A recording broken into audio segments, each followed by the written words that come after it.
ছোটবেলা থেকেই আমরা জেনে আসছি কোরআন আল্লাহর বাণী আর হাদিস রাসূলের বাণী।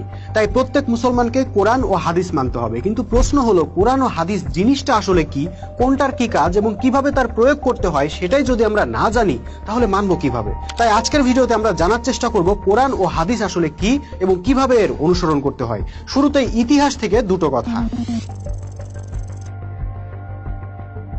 বন্ধুরা, রাসূল সাল্লাল্লাহু আলাইহি ওয়াসাল্লাম ছোটবেলা থেকেই আয়েমে জাহেলিয়াতের যুগে মানুষের দুঃখ যন্ত্রণা দেখে প্রচুর কষ্ট পেতেন। এরই ধারাবাহিকতায় জীবনের একটা পর্যায়ে এসে তিনি আর স্থির থাকতেই পারলেন না।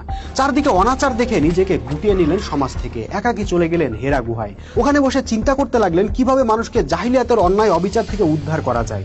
হেরা গুহায় তিনি যখন নিরিবিলি বসে সমাজ নিয়ে ভাবছিলেন, এমন সময় তিনি আল্লাহর পক্ষ থেকে সঠিক পথ প্রাপ্ত হলেন। সেই সঠিক পথটাই হচ্ছে তাওহীদ, লা ইলাহা ইল্লাল্লাহ। সেই তাওহীদের দিকে ডাক দিয়ে তিনি আরবদেরকে বললেন, হে মানুষ, তোমরা শুধু একটা অঙ্গীকার করো, লা ইলাহা ইল্লাল্লাহ, অর্থাৎ আল্লাহর হুকুম বিধান ছাড়া অন্য কারো হুকুম বিধান মানবো না। কিন্তু উনার এই ডাক মক্কার অধিকাংশ মানুষই নিল না। অল্প কিছু মানুষ উনার সাথে ঐক্যবদ্ধ হলো, যেমন আবু বকর, উসমান, আলী, আম্মা খাদিজা রাদিয়াল্লাহু আনহা উনারা। আর তাদেরকে নিয়েই শুরু হলো রাসূল সাল্লাল্লাহু আলাইহি ওয়াসাল্লামের তাওহীদের আন্দোলন। 13 বছর সে আন্দোলন একটানা চলতে থাকলো। আন্দোলনের প্রচার কার্যক্রম মক্কা থেকে ছড়িয়ে পড়লো মদিনার গোত্রগুলোতেও। একসময় দেখা গেল মদিনার বহু মানুষ তাওহীদে ঐক্যবদ্ধ হয়ে গেল। তারা রাসূলকে বলল, ইয়া রাসূলুল্লাহ, মক্কার মানুষ তো আপনার দাওয়াত নিচ্ছে না, আপনি মদিনায় চলে আসুন এবং আমাদেরকে আল্লাহর হুকুম বিধান মোতাবেক পরিচালনা করুন, আমরা আল্লাহর হুকুম বিধান মেনে চলবো। ফলে সত্যি রাসূল সাল্লাল্লাহু আলাইহি ওয়াসাল্লাম হিজরত করে মদিনায় চলে গেলেন। মদিনায় গড়ে তুললেন তাওহীদ ভিত্তিক নতুন একটি রাষ্ট্র ব্যবস্থা, যার মূল মন্ত্র ছিল আল্লাহর হুকুম বিধান ছাড়া অন্য কারো হুকুম বিধান মানব না। কিন্তু আশ্চর্যের বিষয় কি জানেন, তারা আল্লাহর হুকুম বিধান মানার অঙ্গীকার করলেও তখনও কিন্তু আল্লাহর বিধানগুলো নাজেলই হয়নি। হবে কিভাবে? রাসূল তো ছিলেন এতদিন মক্কায়, সেখানে তো আর মুমিনদের কোনো রাষ্ট্র ছিল না, তাই রাষ্ট্রীয় হুকুম বিধানেরও প্রয়োজন ছিল না। যখন রাসূল সাল্লাল্লাহু আলাইহি ওয়াসাল্লাম মদিনায় আসলেন, এখানে মানুষ তাকে নেতা হিসেবে মেনে নিল, তখন প্রশ্ন উঠলো তিনি এই মুমিন জাতিকে কিভাবে পরিচালনা করবেন, এদের ব্যবসা বাণিজ্য কিভাবে চলবে, আদালত কিভাবে চলবে, সেনাবাহিনী কিভাবে চলবে, বিয়ে শাদী কিভাবে হবে, আন্তর্জাতিক সম্পর্ক বিধান কিভাবে হবে, সন্ধি কিভাবে হবে, চুক্তি কিভাবে হবে, নাগরিকদের অধিকার ও দায়িত্ব কি হবে ইত্যাদি। তখন আল্লাহ একটার পর একটা বিধিবিধান নাজেল করতে লাগলেন। মদিনায় 10 বছর ধরে এসব বিধিবিধান নাজেল হতে থাকলো, আর রাসূল সাল্লাল্লাহু আলাইহি ওয়াসাল্লাম জাতির ইমাম হিসেবে ওই বিধিবিধানগুলো বাস্তবায়ন করতে লাগলেন। আর সেই হুকুম বিধানের সংকলিত রূপই হলো আজকের 30 পারার কোরআন শরীফ। তাহলে কি বোঝা গেল? বোঝা গেল কোরআন আসলে ঘরে বসে খতম দেওয়ার জিনিস না, এটা হচ্ছে ওই জীবন বিধান যা দিয়ে রাষ্ট্র চলবে, সমাজ চলবে, পরিবার চলবে, সেনাবাহিনী চলবে, অর্থনীতি চলবে, আদালত চলবে, আর তা চালাবেন জাতির ইমাম। প্রশ্ন হলো, তাহলে হাদিসের দরকারটা কি? দেখুন, আমরা অনেকে কোরআন ও হাদিসকে প্রায় একই পর্যায়ের বিষয় মনে করি। এটা কিন্তু সঠিক নয়। আসলে হাদিস সরাসরি আল্লাহর হুকুম বিধান নয়। হাদিস হলো কোরআনের বিধানগুলোকে প্রতিষ্ঠা করতে গিয়ে বা কার্যকর করতে গিয়ে আল্লাহর রাসূল ও তার সঙ্গী সাথীরা যা করেছেন, যা বলেছেন বা যেসব নীতি অবলম্বন করেছেন সেগুলোর ঐতিহাসিক দলিল। আমরা সবাই জানি রাসূল সাল্লাল্লাহু আলাইহি ওয়াসাল্লামের যুগে একটাই কিতাব ছিল, সেটা হলো কোরআন। এই কোরআনের বিধানকে প্রতিষ্ঠার জন্য রাসূল সাল্লাল্লাহু আলাইহি ওয়াসাল্লাম ও সাহাবীরা সর্বদা সংগ্রাম চালিয়ে গেছেন। কিন্তু তা করতে গিয়ে কাকে কি বলেছেন, কোন পরিস্থিতি কিভাবে মোকাবেলা করেছেন, কোথায় কোথায় গেছেন, কাকে শাসন করেছেন, কাকে বারণ করেছেন, কখন কি ধরনের পদ্ধতি অবলম্বন করেছেন ইত্যাদি ডিটেলস সংকলন হলো হাদিস। এই হাদিসগুলো কেন দরকার? এই জন্য দরকার যে কোরআনের বিধানকে বাস্তবায়ন করতে গিয়ে আল্লাহর রাসূল যেসব প্র্যাকটিক্যাল কর্মনীতি ও পদ্ধতি অবলম্বন করেছেন সেগুলোর বিস্তারিত পাওয়া যায় হাদিসের পাতায়। আপনি যখন আজকের যুগে কোরআনের বিধানকে প্রতিষ্ঠা করতে চাইবেন কিংবা মদিনার মতো মোমেন জাতি গড়ে তুলতে চাইবেন, তখন আপনাকেও রাসূলের পদাঙ্ক অনুসরণ করতে হবে। আর তখনই আপনি বুঝতে পারবেন হাদিসের প্রয়োজনীয়তা মোটেও ফুরিয়ে যায়নি। ধরুন আপনি একটা বহুতল ভবন নির্মাণ করবেন, তো সর্বপ্রথম আপনি কি করবেন? অবশ্যই ইঞ্জিনিয়ারকে দিয়ে একটা নকশা ডিজাইন করাবেন, তাই নয় কি? ধরা যাক ইঞ্জিনিয়ার একটা নকশা তৈরি করে দিল।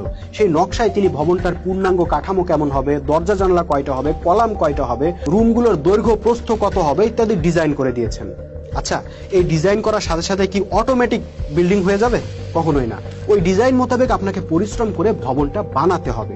সেটার জন্য মিস্ত্রি ভাড়া থেকে শুরু করে যাবতীয় কনস্ট্রাকশন সামগ্রী ক্রয় করা, পরিবহন করা, ব্যবহার করা ইত্যাদি শত শত ব্যবহারিক কাজ আপনাকে করতে হবে অথবা করাতে হবে।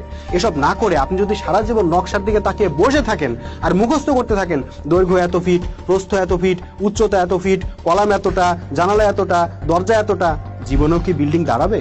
কখনোই না। বন্ধুরা, কোরআন হচ্ছে ওই নকশার মতো। ইঞ্জিনিয়ার যেমন ভবনের নকশা বানিয়ে দেন, তেমনি আল্লাহ আমাদের জীবন বিধান লিখে দিয়েছেন। মোমেন জাতি কিভাবে গঠিত হবে, কিভাবে তাদের রাষ্ট্র চলবে, কিভাবে সমাজ চলবে, কিভাবে অর্থনীতি চলবে, কিভাবে বিচার চলবে, কিভাবে সামরিক বাহিনী চলবে, সবকিছু ডিজাইন বা মূলনীতি আল্লাহ কোরআনে লিখে দিয়েছেন। কিন্তু ভাই, এটা তো নকশা, এই নকশাকে তো বাস্তবায়ন করতে হবে। বাস্তবায়ন যদি না করেন তাহলে এই নকশার কোনো অর্থ থাকে না। এখন প্রশ্ন হলো, বাস্তবায়ন করবেন কিভাবে?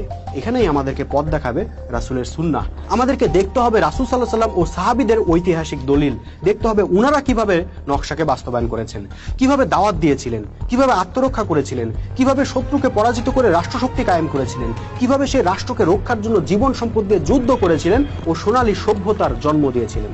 এখানেই হাদিস গ্রন্থগুলোর যথার্থতা। কোরআন যদি নকশা হয় তাহলে হাদিস হলো সেই নকশা বাস্তবায়নের ক্ষেত্রে ঘটনা পরম্পরার দলিল। বন্ধুরা, উপরোক্ত আলোচনা থেকে কিন্তু একটা বিষয় পরিষ্কার হয়ে গেছে, কোরআনের কথাই বলি আর হাদিসের কথাই বলি, এগুলো আসলে সবার জন্য না। এগুলো শুধুমাত্র ওই মোমেন জাতির জন্য যারা আল্লাহকে একমাত্র হুকুমদাতা বিধানদাতা হিসেবে মানতে চায়। তাদের একজন ইমাম থাকবেন এবং সেই ইমামের নেতৃত্বে জীবন সম্পদ দিয়ে সংগ্রাম করে তারা আল্লাহর দেওয়া নকশাকে বাস্তবায়ন করতে চাইবেন। এক্ষেত্রে যখনই তাদের উপর নির্যাতন আসবে, তারা হাদিসের পাতায় দেখবেন আল্লাহর রাসূলকেও তো নির্যাতন করা হয়েছে, সাহাবীদেরকেও তো নির্যাতন করা হয়েছে। তাদেরকে যখন হত্যা করা হবে, তারা হাদিসের পাতায় দেখবেন কিভাবে আম্মার, ইয়াসির, সুমাইয়া রাদিয়াল্লাহু আনহার মতো সাহাবীদেরকে হত্যা করেছিল মক্কার কাফের মুশরিকরা, তবু সাহাবীরা মাথা নত করেনি।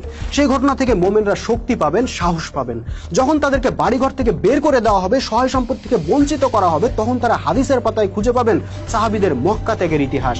যখন তারা শক্তিশালী শত্রুর বিরুদ্ধে যুদ্ধে অবতীর্ণ হবেন, তখন তারা হাদিসের পাতায় খুঁজে পাবেন বদরের যুদ্ধ, উহুদের যুদ্ধ, খন্দকের যুদ্ধের ইতিহাস, যেখানে সাহাবীরা প্রায় খালি হাতেই লড়াই করে পরাজিত করেছিল কুরাইশ যোদ্ধাদেরকে। সুতরাং হাদিস অবশ্যই দরকার, কিন্তু দরকার ওই জাতির জন্য যারা কোরআনকে বাস্তবায়নের জন্য সংগ্রামে নেমেছে। ভাই, যাদের সংগ্রামই নাই, যারা জাতীয় জীবনে আল্লাহর বিধান চাই না, তাদের তো হাদিসের দরকার নাই, ইভেন তাদের কোরআনেরও দরকার নাই। কারণ আপনি বিল্ডিং না বানালে কেন শুধু শুধু নকশা নিয়ে পড়ে থাকবেন? বর্তমানে অনেকেই বলেন আমরা কোরআন মানি, হাদিস মানি না, আবার অনেকে বলেন হাদিস মানি, মাযহাব মানি না। আচ্ছা, এইসব মানামানির তর্ক বিতর্ক তারা কোথায় বসে করছেন? আল্লাহর বিধান প্রতিষ্ঠার সংগ্রাম থেকে পালিয়ে হাজার মাইল দূরে বসে তারা এইসব তর্ক বিতর্ক করছেন। তাদেরকে বলতে চায়, ভাই, আপনাদের কোনো কিছুই মানার দরকার নাই, কারণ আপনারা কোরআন কি হাদিস কি সেটাই বুঝেন নাই এখনো। কোরআন, হাদিস, শরিয়া, ফিকা, ইজমা, কিয়াস এসব কোনোটাই আপনাদের জন্য না। এসব হলো সংগ্রামী বিপ্লবী মোমেন জাতির জন্য। আপনারা যেদিন মোমেন হবেন এবং ঐক্যবদ্ধ হয়ে আল্লাহর বিধান প্রতিষ্ঠার সংগ্রামে নামবেন, সেদিন দেখতে পাবেন কোরআনও লাগবে, হাদিসও লাগবে, ইতিহাসও লাগবে এবং একজন ইমামও লাগবে। কোনোটাই বাদ দিতে পারবেন না। আর যদি মোমেন না হন তাহলে কোনোটাই লাগবে না। কিয়ামত পর্যন্ত ঘরে বসে আপনারা সুদের আয়াত মুখস্থ করতে থাকবেন আর বাস্তবে সুদ ভিত্তিক অর্থনীতি চলতে থাকবে। আপনারা কিসাসের আয়াত মুখস্থ করতে থাকবেন, কিন্তু আপনাদের আদালতে ব্রিটিশ আইনে বিচার হতেই থাকবে। আপনারা ঐক্যের আয়াত মুখস্থ করতে থাকবেন, কিন্তু বাস্তবে দলাদলির রাজনীতিই চলতে থাকবে। আজকের মতো এ পর্যন্তই প্রিয় বন্ধুরা। ভিডিওটি কেমন লাগলো মতামত জানাবেন ভিডিওর শেষে যুক্ত করা হোয়াটসঅ্যাপ নাম্বারে। পরবর্তী ভিডিও দেখার আমন্ত্রণ জানিয়ে আজকে এখানেই বিদায় নিচ্ছি। সবাইকে আল্লাহ হাফেজ, সালামু আলাইকুম ওয়া রাহমাতুল্লাহি ওয়া বারাকাতুহু।